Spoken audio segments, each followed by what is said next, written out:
James 2. A warning against prejudice. My dear brothers and sisters, how can you claim to have faith in our glorious Lord Jesus Christ if you favor some people over others?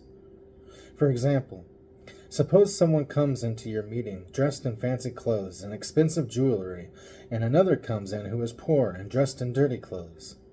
If you give special attention and a good seat to the rich person, but you say to the poor one, "You can stand over there, or else sit on the floor," well, doesn't this discrimination show that your judgments are guided by evil motives? Listen to me, dear brothers and sisters. Hasn't God chosen the poor in this world to be rich in faith? Aren't they the ones who will inherit the kingdom He promised to those who love Him? But you dishonor the poor. Isn't it the rich who will oppress you and drag you into court? Aren't they the ones who slander Jesus Christ, whose noble name you bear? Yes, indeed. It is good when you obey the royal law, as found in the Scriptures. Love your neighbor as yourself. But if you favor some people over others, you are committing a sin. You are guilty of breaking the law. For the person who keeps all of the laws except one is as guilty as a person who has broken all of God's laws. For the same God who said, "You must not commit adultery," also said, "You must not murder." So if you murder someone but do not commit adultery, you have still broken the law. So whatever you say or whatever you do, remember that you will be judged by the law that sets you free. There will be no mercy for those who have not shown mercy to others. But if you have been merciful, God will be merciful when He judges you. Faith without good deeds is dead. What good is it, dear brothers and sisters, if you say you have faith but don't show it by your actions?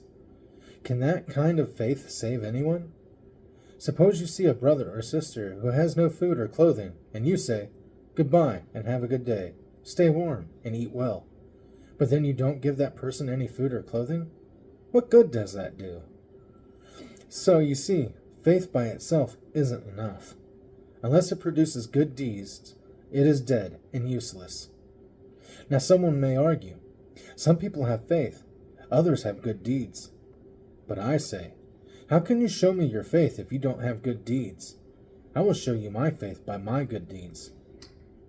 You say you have faith, for you believe that there is one God. Good for you. Even the demons believe this, and they tremble in terror. How foolish. Can't you see that faith without good deeds is useless? Don't you remember that our ancestor Abraham was shown to be right with God by his actions when he offered his son Isaac on the altar? You see, his faith and his actions worked together. His actions made his faith complete. And so it happened just as the Scriptures say. Abraham believed God, and God counted him as righteous because of his faith. He was even called the friend of God. So you see, we are shown to be right with God by what we do, not by faith alone. Rahab, the prostitute, is another example. She was shown to be right with God by her actions when she hid those messengers and sent them safely away by a different road.